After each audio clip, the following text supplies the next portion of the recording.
تو سب سے پہلے میری طرف سے آپ سب کو السلام علیکم ورحمۃ اللہ وبرکاتہ.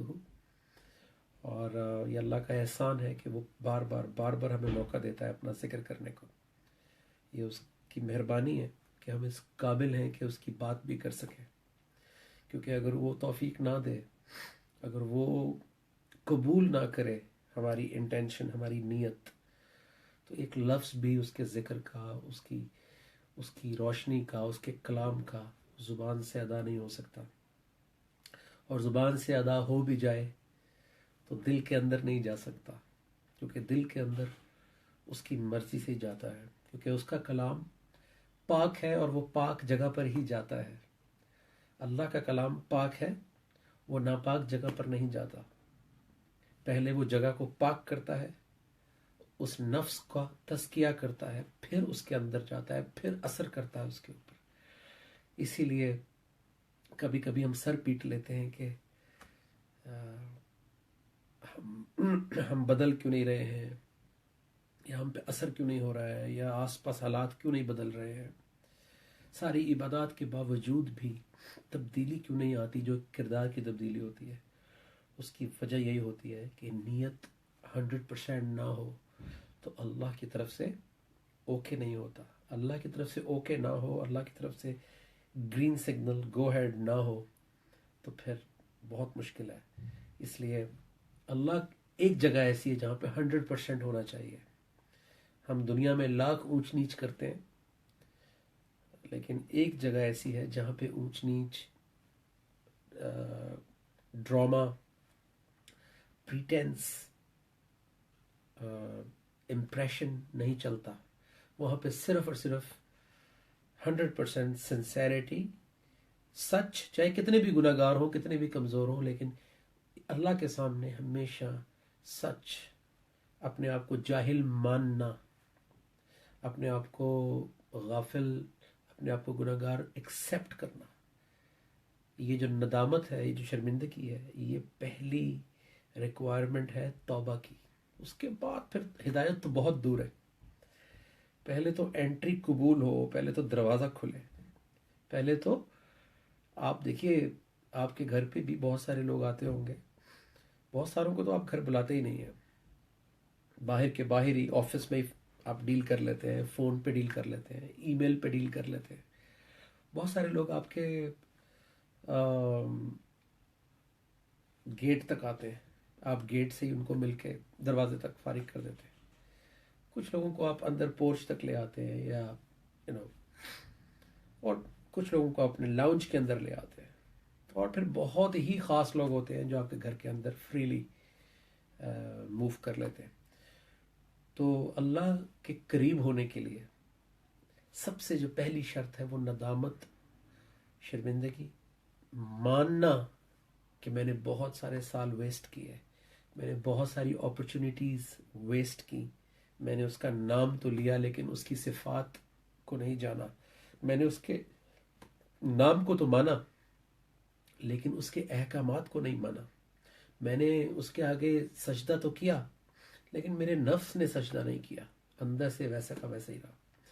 جب جس کو اس بات کا احساس ہو جاتا ہے تو پھر چاہے وہ کتنا بھی گناہ گار ہو، اس کے لیے دروازہ کھل جاتا ہے. لیکن اگر کوئی یہ پبلک کے سامنے اور اللہ کے سامنے بھی ایک پریٹینس رکھے کہ یار میں تو بڑی عبادت کرتا ہوں، میں تو بڑا نیک انسان ہوں، اور میں نے تو اتنی چیریٹی دی ہے، اتنے لوگوں کو کھانا کھلایا ہے، اتنے روزے رکھے ہیں، اتنے حج کیے ہیں، تو اللہ کے کلام کا دروازہ، اللہ کی کمپنی کا، اللہ کے ساتھ کا، اس کے قرب کا دروازہ نہیں کھلتا. اور اللہ کے رسول صلی اللہ علیہ وسلم کی وہ حدیث اس موقع پہ میں ہمیشہ آپ کے ساتھ شیئر کرتا ہوں کہ انہوں نے فرمایا کہ تم اللہ کا قرب اس چیز سے بڑھ کے کسی اور چیز سے حاصل کر ہی نہیں سکتے جو اس کے اندر سے نکلی ہے، یعنی القرآن. تو قرآن تمیز دیتا ہے ایک انسان کو کہ اس کو کیسا ہونا چاہیے، اس کو اللہ کے سامنے کیسے بیہیو کرنا چاہیے. قرآن تمیز دیتا ہے ایک انسان کو، ایک مسلمان کو، کہ اس کا مقام کیا ہے، وہ کہاں اس کو ہونا چاہیے تھا، کہاں پہ وہ کھڑا ہوا ہے. قرآن بلڈ رپورٹ دیتا ہے ڈاکٹر کے پاس جائیں تو وہ جب انفیکشن ہوتی ہے یا تھوڑا سا سیریس النس ہوتی ہے تو وہ پہلے بلڈ رپورٹ کے لیے بھیجتا ہے تاکہ ذرا کلیئر ہو جائے پورا بلڈ جو کلچر ہے کہ کیا چیز کہاں پہ ویک ہے، کس نوعیت کا وائرس ہے ایگزیکٹلی جب اس کو پتہ لگ جاتا ہے کہ اوکے یہ ہے تو پھر اس کے حساب سے وہ اس کو دوائی دیتا ہے.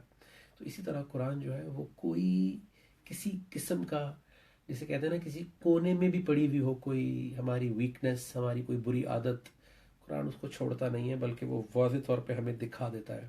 چاہے دنیا والے اس ویکنس کو جانتے ہو یا نہ جانتے ہو، رب تو جانتا ہے. تو دیکھیے میں آپ کو ایک بڑی زبردست آیت بتاتا ہوں کہ یہ جو ساری بات ذہن میں آئی اور آپ سے میں نے کی، اس کے پیچھے بیس کیا ہے، کیوں دروازے نہیں کھل رہے. چاہے ہم کتنی بھی عبادات کر رہے ہوں، ہم کتنی بھی اپنی طرف سے ایفرٹ کر رہے ہوں، اللہ تعالیٰ ہمیں انسائٹ بتا رہے ہیں کہ کن پر دروازے نہیں کھولے جائیں گے. تو ان کا اپوزٹ آپ خود دیکھ لیجئے گا کہ کن پر دروازے کھولے جائیں گے. اور یہ دروازے اسی دنیا کی بات کر رہا ہوں میں آپ سے، میں آخرت کی بات نہیں کر رہا. جو چیز میں نے دیکھی نہیں ہے میں اس پر آپ سے بات بھی نہیں کر سکتا، لیکن اس دنیا میں جو اللہ دکھاتا ہے اس کی بیس پر ہی ہم آخرت پر بھی ایمان لاتے ہیں. جب ہم اس دنیا میں ایکسپیرینس کرتے ہیں اس کے کلمات کو، جب ہم اس دنیا میں اس کے کلمات کے اوپر ایمان لا کر اس کا رزلٹ دیکھتے ہیں، تو پھر ہمیں 100%، پہلے ہم زبان سے کہہ رہے ہوتے ہیں کہ ہمیں آخرت پر یقین ہے، لیکن جب ہم اس دنیا میں اس کی صفات کو ایکسپیرینس کرتے ہیں، اس دنیا میں جب ہم اس کے کلمات کو ایکسپیرینس کر لیتے ہیں، ایکسپیرینس کرنے کا مطلب ہوتا ہے جو اس نے کہا وہ میں نے مانا، اڈاپٹ کیا، کر کے دیکھا. جب کر کے دیکھا اور اس کے حصے کی مجھے برکت، رحمت اور اطمینان اور سکون اور میرا ایمان بڑھا. یہ جب برکت، رحمت، اس کی میں بات کرتا ہوں تو خدا کے لیے ہمارا ذہن پیسے کی طرف نہیں جانا چاہیے. انفارچونیٹلی ہم نے تمام صفات کو ایک چیز کے ساتھ جوڑ دیا کہ اگر پیسہ آ رہا ہے تو شاید اللہ ہم سے راضی ہے. ایسا بالکل بھی نہیں ہے. برکت، رحمت، اللہ کی نعمت، یہ بہت ڈفرینٹ چیزیں ہیں. اس کا میٹیریل اس کا ایک حصہ ہے لیکن یہ میٹیریل نہیں ہے. تو اپنے آپ کو اینالائز کرنا اللہ کی آیات کے سامنے، جب کلیئرلی ہمیں پتہ لگ جاتا ہے کہ کن لوگوں کے لیے اللہ قریب آتے ہیں، کن لوگوں کے لیے اللہ دروازہ کھولتے ہیں، کن لوگوں کے لیے اللہ اپنی ذات پر سے پردہ ہٹاتے ہیں. دیکھیے سورہ اعراف 7 سورہ ہے، سورہ اعراف، اس کی 40 نمبر آیت ہے. کہتے ہیں السلام علیکم. should we wait to get that 100% sincerity to get on the path if we feel like we don't have that yet? نہیں. جس کو یہ پتہ چل جائے کہ میں اللہ کے ساتھ 100% نہیں ہوں، اس کو نیند نہیں آنی چاہیے. آپ 100% ہونے کے لیے ایفرٹ کرتے ہیں. جب آپ کو یہ پتہ لگ جاتا ہے کہ میری باڈی 100% نہیں ہے، جب آپ کو یہ پتہ چل جاتا ہے کہ باڈی میں انفیکشن ہو گئی ہے، تو آپ آرام سے نہیں بیٹھتے ہیں. آپ اس کو 100% کرنے کے لیے ایفرٹس بڑھا دیتے ہیں. آپ اپنی ڈائٹ کو واچ کرتے ہیں، آپ میڈیسن لیتے ہیں، آپ ڈاکٹر کے پاس جاتے ہیں، آپ گوگل پہ جا کے ریسرچ کرتے ہیں کہ میں اس کو کیسے فاسٹر کر دوں، اس پروسیس کو، کہ میں جلدی صحت یاب ہو جاؤں.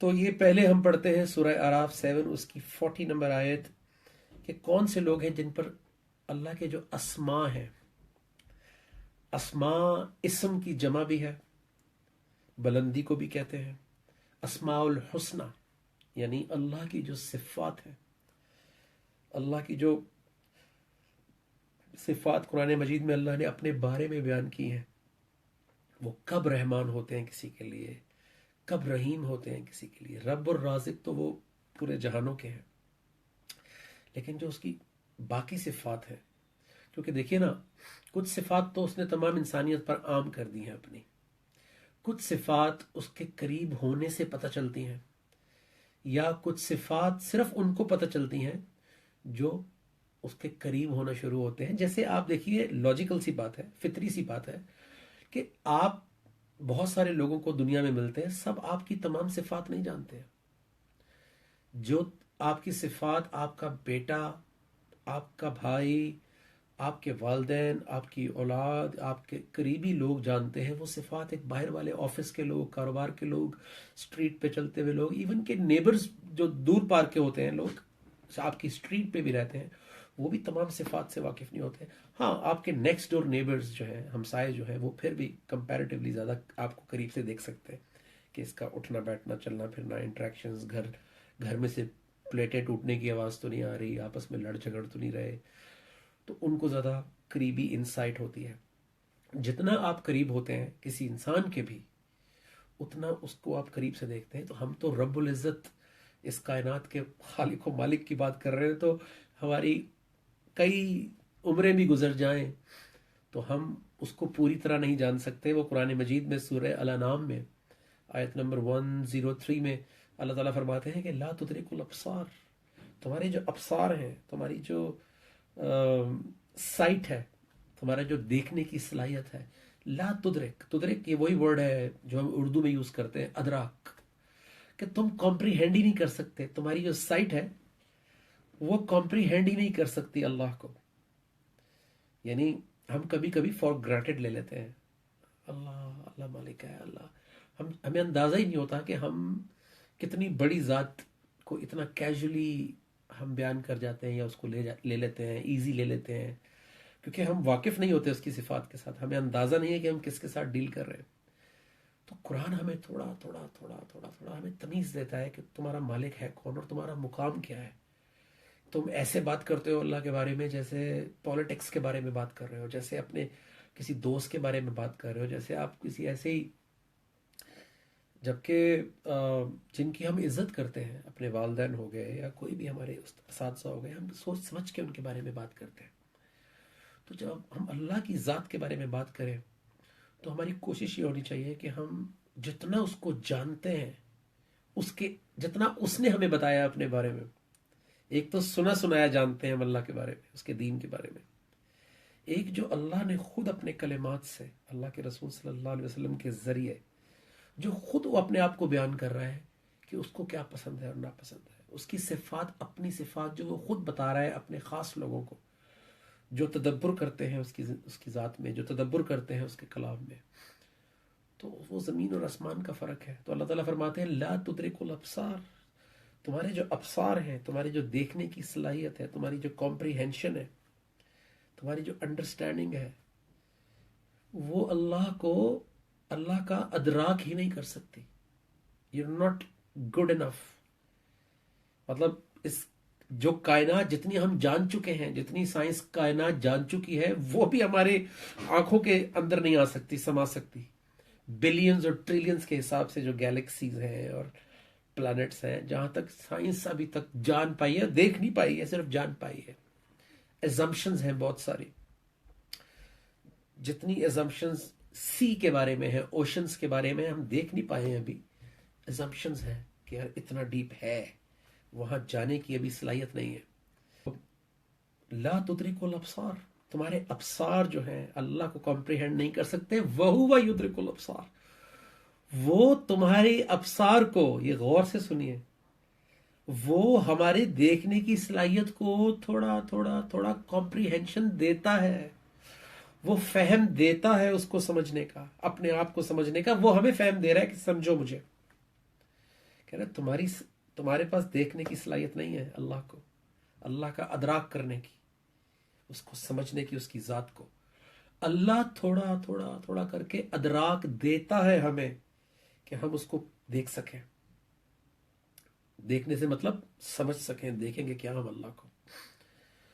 تو یہ بالکل ویسے ہی ہے جیسے آپ آئی اسپیشلسٹ کے پاس جاتے ہیں تو وہ آپ کو ایک ایک لینز ڈال کے ٹرائی کرتا ہے کہ اب دیکھیں، اب پڑھیں، قریب سے پڑھیں، دور سے پڑھیں. جہاں پہ آپ کو پرفیکٹ نظر آتا ہے وہ اسی لینس کے اوپر آپ کے لیے اینک بنا دیتا ہے. تو اسی طرح اللہ ہمیں تھوڑا لینس چینج کرتے ہیں، تھوڑا کر کے لینس جو ہے وہ اور میگنیفائی ہوتا جائے گا، اور ہمیں اس کی ذات کے بارے میں تھوڑا ہم بڑے ہی چھوٹی سے کیڑے مکوڑی سے مخلوق ہیں اس کائنات کے اندر. we think we are big. ہم کہتے ہیں لیکن اشرف المخلوقات والی صفات یوزلی ہم کیری نہیں کر رہے ہوتے. تو اللہ کی ذات کو بغیر اس کی صفات کے سمجھنا ناممکن ہے. جس طرح آپ ایک انسان کی پرسنالٹی کو اس کے ساتھ ڈیل کر کے اس کی ڈفرینٹ صفات کے بعد ہی آپ جج کرتے ہیں کہ یار یہ دل کا کھلا ہے یا کنجوس ہے، جنرس ہے یا سٹنجی ہے، غصے والا ہے یا مائلڈ ہے، معاف کرنے والا ہے یا بدلہ لینے والا ہے، دل میں رکھنے والا ہے یا بھول جانے والا ہے، لے کر چلنے والا ہے، غیبتی ہے، تنگ نظر ہے. جتنا جتنا ہم کسی کو جانتے جاتے ہیں اتنا اتنا اس کی پکچر بنتی جاتی ہے. تو اسی لیے اللہ کے رسول صلی اللہ علیہ وسلم نے فرمایا کہ اللہ کا قرب اس چیز سے بڑھ کے تم کسی چیز سے حاصل نہیں کر سکتے جو اس کے اندر سے نکلی ہے، یعنی القرآن. تو اب میں آتا ہوں اس آیت کی طرف کہ جس میں اللہ تعالیٰ بتا رہے ہیں کہ کس پر اللہ کے جو اسماء ہیں، جو اللہ کی صفات ہیں، وہ نہیں اوپن کی جائیں گی. ان کو کھانا پینا، آکسیجن، سب کچھ ملے گا، لیکن اللہ اپنے قریب نہیں آنے دے رہا. اللہ اپنی صفات نہیں کھولنے دے رہا ان کے اوپر. اور اگر اللہ نہ چاہے کسی پر اپنی صفات کھولنا تو پھر آپ اور میں عربیاں سیکھ بھی لیں، گرامر سیکھ بھی لیں، تجوید سیکھ بھی لیں، سارے حج کر بھی لیں، عمرے کر بھی لیں، تہجد پڑھ بھی لیں، لیکن اگر اللہ اپنی اسماء کے دروازے نہ کھولے، اگر اپنی صفات کی سمجھ ہمیں نہ دے، تو ہم کورے کے کورے ہی رہیں گے. باہر نشان تو پڑھتے جائیں گے عبادت کے، لیکن اندر نفس کے اوپر اثرات نظر نہیں آئیں گے. جسے مل گیا ایک بار وہ، اسی دل میں اثر سجود ہے. یہ میری حمد کا شعر تھا کہ جسے ڈھونڈتا ہے یہاں وہاں، دل میں تیرے موجود ہے. جسے مل گیا ایک بار وہ، اسی دل میں اثر سجود ہے. کیونکہ سجدے کا اثر باہر تو نظر آ جاتا ہے، فزیکلی نشان پڑ جاتے ہیں پاؤں پر، ماتھوں پر، لیکن جب دل پر نشان پڑتا ہے سجدے کا، تو وہ نشان پھر 1400 سال کے بعد بھی دنیا محسوس کرتی ہے. قیامت تک ان لوگوں کے نام عزت سے لیے جائیں گے، ان کو فالو کیا جائے گا، کیونکہ ان کا جو سجدہ تھا اس کا اثر صرف جسم پر نظر نہیں آیا تھا، بلکہ ان کی پورے کردار کے اندر نظر آیا تھا، جو سب معاشرے کو نظر آیا تھا، اور معاشرہ انسپائر ہو کے بدلنا شروع ہو گیا تھا ان کو دیکھ دیکھ کے. اور قیامت تک ان کی مثالیں دی جائیں گی. تو سورہ اعراف 7 اس کی آیت نمبر 40. بسم اللہ الرحمن الرحیم. ان الذین کذبوا بآیاتنا. آیات کو سیریس لینا، اس پہ کوئی دو رائے نہیں ہے، اس پہ دوسری بات نہیں ہے کہ ایمان بغیر آیات کے ڈینجرس ہے. کیونکہ ایمان بغیر آیات کے ہو سکتا ہے بائی دا ٹائم آپ کو احساس ہو بہت دیر ہو چکی ہو. ایمان بغیر آیات کے تصدیق نہیں ہوتا. ایمان بغیر آیات کے ایمان نہیں ہے، عقیدہ ہے. عقیدہ تو پھر ہر کسی کا اپنا اپنا ہوتا ہے. کسی کا عقیدہ یہ ہوگا کہ جی یہ میرا رب ہے، یہ مجھے بچے دیتا ہے، یہ مجھے اولاد دیتا ہے، یہ مجھے ترقی دیتا ہے. تو یہ اس کا عقیدہ ہے، ثابت نہیں کر سکتے، چیلنج بھی نہیں کر سکتے، یہ وہ مانے گا بھی نہیں، عقیدہ ہے اس کا. ایمان وہ ہوتا ہے جو بلیف ہوتا ہے، وہ آپ اس کے بارے میں بولتے بھی ہیں، دکھاتے بھی ہیں، ثبوت بھی ہوتا ہے آپ کے پاس، وہ آپ کے ایکسپیرینس میں بھی ہوتا ہے، وہ آن گراؤنڈ اسٹیبلشڈ بھی ہوتا ہے. جیسے کہ آپ کسی ڈاکٹر سے پوچھیں کہ بھئی آپ کیا کرتے ہیں، وہ کہے جی میں ڈاکٹر ہوں. آپ کہیں گے اچھا کس چیز کے ڈاکٹر ہیں، اور وہ کہیں یہ مجھے پتہ نہیں ہے، بس میں ڈاکٹر ہوں. تو آپ اس کو ڈاکٹر کیسے مانیں گے؟ آپ کہیں گے اچھا بھائی آپ کون سی کالج میں پڑھے تھے؟ میں کالج میں تو میں نہیں پڑھا جی. اچھا بھائی آپ کس ہسپتال میں ہیں؟ یہ بھی نہیں پتا مجھے. تو آپ اس کو ڈاکٹر نہیں مانیں گے. ایمان یہ ہے کہ وہ ڈاکٹر آپ کو اپنی اسپیشلائزیشن کے بارے میں بتائے گا، آپ کو اپنے کالج کے بارے میں بتائے گا، آپ کو ہسپتال بلا کے اپنا کلینک دکھائے گا، اپنی پیشنٹ سے ملوائے گا، آپ کو میڈیکل سائنس کے بارے میں بتائے گا، کیونکہ اس کے اندر بھی میڈیکل سائنس ہے، اس کی پریکٹس میں بھی میڈیکل سائنس ہے، اس کی زبان میں بھی، اس کی سوچ میں بھی. تو ایمان بھی ایسے ہوتا ہے. ایمان کوئی ہوا میں نہیں ہوتا. ہوا میں جو ہوتا ہے وہ عقیدہ ہوتا ہے، اس کو آپ فیتھ بھی کہتے ہیں. تو فیتھ تو پھر ہر مذہب کا، ہر گھرانے کا، ہر زمانے کا لوگوں کے بہت سارے فیت ہوتے ہیں. تو ان الذین کذبوا بآیاتنا، یہ بات میں کیوں کہی کہ ایمان آیات کے اوپر کنسیڈر ہو رہا ہے. ایمان اللہ کی نظر میں جو ایمان آیات کے ساتھ ویریفائڈ نہیں ہے، وہ آپ کو موقع آنے پہ آپ کو ڈسیو بھی کر سکتا ہے. آپ کو اندازہ ہوگا کہ جب سچویشن آئی تو میرے پاس تو سلوشن ہی نہیں تھا.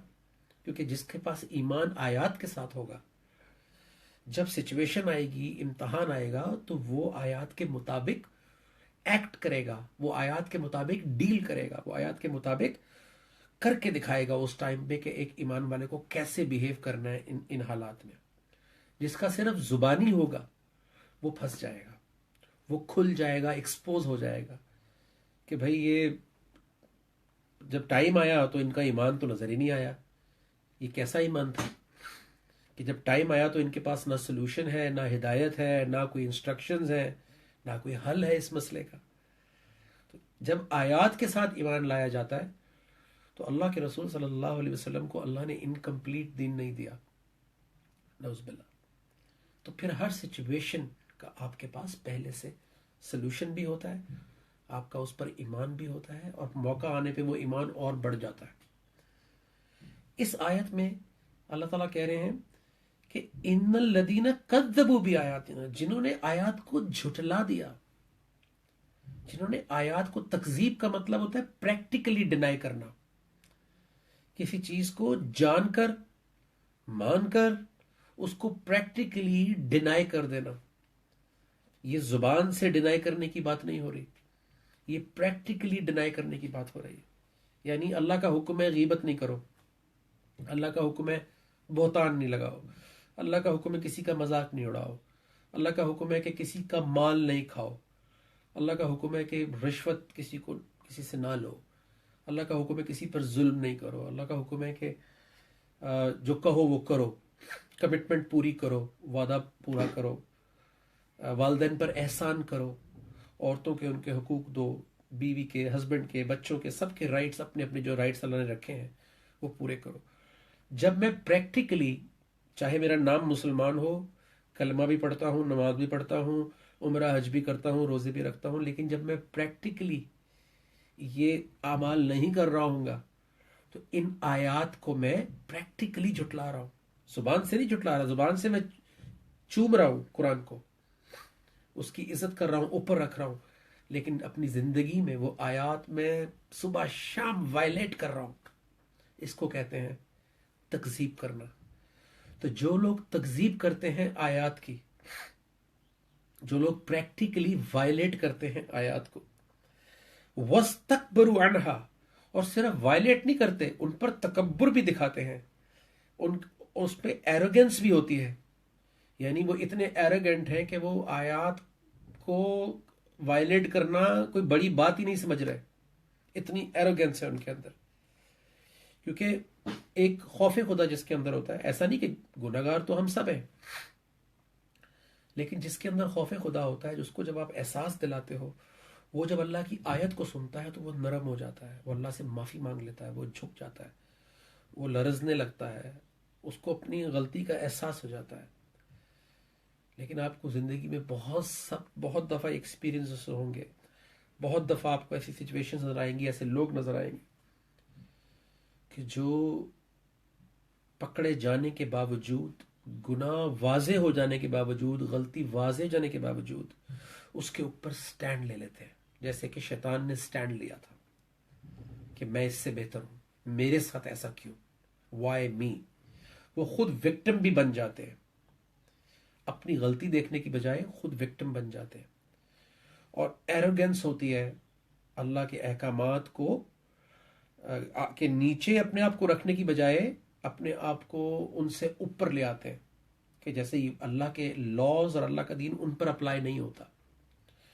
اس کو کہتے ہیں تکبر کرنا آیات کے اوپر.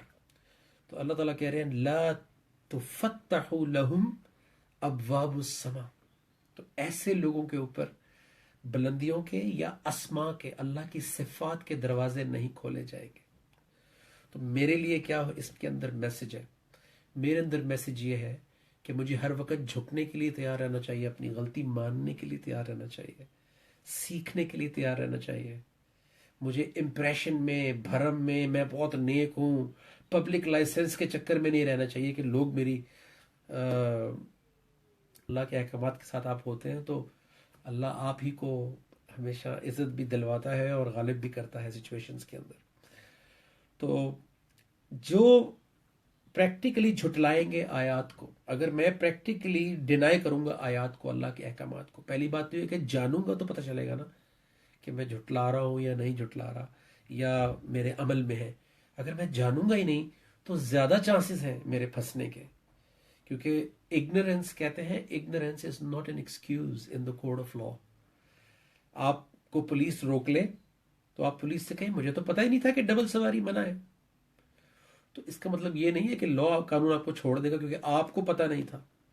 تو آیات کا ہمیں نہ پتہ ہونا از آر فالٹ، کیونکہ ہم ان پہ سجدہ تو بچپن سے کرتے آ رہے ہیں. یہ ہمارا فرض بنتا ہے کہ ہم چیک کریں کہ میں جس حکم پہ روز سجدہ کرتا ہوں، میں جس حکم کی روز تلاوت کرتا ہوں، اس کا مطلب کیا ہے، کیا چاہ رہے ہیں اللہ مجھ سے. شاید جس دن میں اس کا مطلب جان جاؤں تو ہو سکتا ہے میری نیند اڑ جائے اور میں پریشان ہو جاؤں اور مجھے فکر پڑ جائے اپنے عمل کی، اپنے آخرت کی، اور میں اس دن سے اپنے آپ کو بہتر کرنا شروع کر دوں، میں اللہ سے معافی مانگ لوں. جب میں سمجھ ہی نہیں رہا اور میں خود کو نیک سمجھے جا رہا ہوں تو پھر چانسز زیادہ ہیں میرے وائلیٹ کرنے کے اللہ کے احکامات کو، کیونکہ کمیاں سب کے اندر ہوتی ہیں. ہو سکتا ہے کچھ لوگ باقی کسی دوسرے کی نسبت کم گناہ کرتے ہوں، لیکن ایسا نہیں ہو سکتا کہ اللہ کی آیات سے ہدایت لیے بغیر کوئی کمپلیٹ ہو جائے. ایسے ناممکن ہے جیسے آسمان نیچے اور زمین اوپر چلی جائے. پوچھیں کیوں؟ اس لیے کہ اللہ کے رسول صلی اللہ علیہ وآلہ وسلم کو قیامت تک کے لیے سب سے زیادہ برگزیدہ جس چیز نے کیا وہ یہی آیات ہے. اصحابہ کرام رضی اللہ عنہم کو اسی دنیا میں یہ جو بشارت ملی کہ رضی اللہ عنہ ورضوا عنہ، وہ آیات کے ذریعے ملی. تو آپ اور میں بغیر آیات کے کہاں سے کمپلیٹ ہو سکتے ہیں؟ آپ اور میں بغیر آیات کے کیسے کامیاب ہو سکتے ہیں؟ جب اللہ کے جو رول ماڈل ہے وہ آیات کے ساتھ چل کے بلند ہوئے تو آپ اور میں کیسے ان کو بائی پاس کر سکتے ہیں؟ وہ آیات کے اوپر ڈیلی چل کر، ان کو اڈاپٹ کر کے، اس کے ساتھ سٹرگل کر کے، آیات کے اوپر سٹینڈ لے کے اس مقام پر پہنچے. آپ اور میں عربی میں پڑھ کے پہنچنا چاہ رہے ہیں تو سوچنا بنتا ہے. تو تحقیق وہ لوگ جو ہماری آیات کو جھٹلاتے ہیں، تکذیب کرتے ہیں، پریکٹیکلی ڈینائی کرتے ہیں اور ان کے اوپر اپنی ایرگنس، اپنی بڑائی جتاتے ہیں. لا تفتح لہم ابواب السماء، ان کے اوپر نہیں اوپن کیے جائیں گے دروازے، نہیں کھولے جائیں گے دروازے اللہ کی صفات کے، اللہ کے اسماء کے. ولا يدخلون الجنہ، اور جنت تو دور کی بات ہے، جنت میں بھی داخل نہیں ہوں گے. حتیٰ، اب یہ مثال دیکھیے اللہ کی کتنی خوبصورت ہے، حتیٰ یلج الجمل فی سم الخیاط، جب تک کہ اونٹ، کیمل کتنا بڑا جانور ہوتا ہے اونٹ. مثال دیکھیں اللہ کی کتنی کمال ہے، یہ آپ کو چپک جائے گی یہاں پر، اور اس مثال کو اچھی طرح یاد کر لیں. اس وقت تک اسماء کے دروازے نہیں کھل رہے، اس وقت تک جنت کے دروازے نہیں کھل رہے، جب تک کہ اللہ تعالیٰ فرماتے ہیں کہ اونٹ، کیمل، سوئی کے ناکے میں سے، سوئی کا جو سوراخ ہوتا ہے کتنا باریک ہوتا ہے، جب تک اونٹ اس سوراخ میں سے نہ گزر جائے اس وقت تک دروازے نہیں کھولے جائیں گے. اور اللہ کہہ رہے ہیں وَكَذَلِكَ نَجْزِي الْمُجْرِمِينَ، اور اللہ مجرمین کو ایسے ہی جزا دیتے ہیں. مجرمین کو بھی جزا ملتی ہے لیکن اس طرح ملتی ہے. اس کا مطلب ہے اتنا بڑا اونٹ جب تک وہ مٹی مٹی نہ ہو جائے، یعنی اونٹ کو سوئی کے سوراخ میں سے گزرنے کے لیے کتنا جھکنا پڑے گا. یہ معیار ہے اللہ کا عاجزی کا کہ جو نہ جھک سکا وہ نہ پا سکا. یہی سلسلہ ہر دور ہے. یہ جو میری حمد کا شعر تھا کہ جو نہ جھک سکا وہ نہ پا سکا، 1400 سال پہلے بھی، آج بھی، اور قیامت تک اللہ کا قانون اور لا یہی رہے گا کہ جو نہ جھک سکا وہ نہ پا سکا. یاد کریں ذرا 1400 سال پہلے سب سے پہلے کون سا کیریکٹر ذہن میں آتا ہے جو جھکا نہیں تھا؟ آپ نے اور ہم نے بچپن سے نام سنا ابو جہل کا، ہم نے بچپن سے نام سنا ابو لہب کا. ابو لہب فیملی کا آدمی، چچا اللہ کے رسول صلی اللہ علیہ وآلہ وسلم. ابو جہل حضرت عمر ابن خطاب کا انکل مدر کی سائڈ سے. ابو الحکم کا لقب ملا ہوا، یعنی حکمت سے بھرپور، قریش کے بڑوں کے ساتھ بیٹھنے والا. عربی کا کوئی مسئلہ نہیں تھا اس کو، عربی کی تجوید کا کوئی پرابلم نہیں تھا، پروننسیشن کا کوئی ایشو نہیں تھا، عربی کی گرامر کا بھی کوئی ایشو نہیں تھا. صرف ایک ایشو تھا، جو نہ جھک سکا وہ نہ پا سکا. ایروگینس اور تکبر جو تھا کہ آئی ایم بیٹر دین ہم، اس پر وحی کیسے ہو سکتی ہے، یہ کیسے اللہ کی آیات بیان کر رہا ہے، اس کے پاس یہ جواب کہاں سے آ رہے ہیں. کہہ تو صحیح رہا ہے، یہ بھی بولتا تھا ابو جہل کہ کہہ تو صحیح رہا ہے، لیکن اگر مان لیا تو اس کو ماننا پڑ جائے گا، اس کے قبیلے کو ماننا پڑ جائے گا، بنو ہاشم کو ماننا پڑ جائے گا، کیونکہ وہ انسان کو فوکس کر رہا تھا، وہ انسان کے پیچھے جس کا کلام تھا اس کو فوکس نہیں کر رہا تھا. تو یہ آیت اس بات کی دلیل ہے کہ آج بھی اگر میں آپ کے سامنے بیٹھا ہوں، اگر میں آیات کو پریکٹیکلی جھٹلاؤں گا بجائے اپنی اصلاح کرنے کے. ایک عام آدمی کتنا بھی گناہ گار ہو، ہم گناہ گار لوگ ہیں، لیکن ایک گناہ گار انسان بہتر ہے اس نیک انسان سے جو مان نہیں رہا ہے. جب آیت اس کو واضح ہو گئی تب بھی نہیں مان رہا، وہ کہہ رہا ہے میں تو نیک ہوں، میں تو ابھی حج کر کے آیا ہوں، میں تو ابھی اتنے میں نے زکوٰۃ دی ہے، اتنی چیریٹی دی ہے. اس سے بہتر وہ گناہ گار انسان ہے کہ جس کو جب آیت بیان ہوئی تو وہ جھک گیا، اس نے اپنی آنکھیں نیچے کر لی، اس نے کہا یا اللہ آئی ایم سوری. تو اس آیت میں واضح ہو گیا کہ جو لوگ اللہ کی آیات کی تکذیب کرتے ہیں، اس کو پریکٹیکلی ڈینائی کرتے ہیں، زبان سے نہیں پریکٹیکلی ڈینائی کرتے ہیں، جو کہ میں ہی ہو سکتا ہوں، آپ اور میں ہی ہو سکتے ہیں، کیونکہ باہر والا تو کھلا کھلا انکار کرتا ہے، وہ تو نہیں کہتا کہ میں مانتا ہوں قرآن کو. تکذیب ہمیشہ وہ کرتا ہے جو جانتا ہے. وَاسْتَكْبَرُوا عَنْهَا، اور اپنی فلسفی کو، اپنے خیالات کو، اپنی تھاٹس کو آیات کے اوپر رکھنا. وہ تو ٹھیک ہے لیکن آج کل ایسے نہیں ہوتا، وہ تو ٹھیک ہے بٹ اس کے اندر کجی نکالنا، اس کے اندر ٹویسٹ ڈھونڈنے کی کوشش کرنا، اس کو کہتے ہیں تکبر.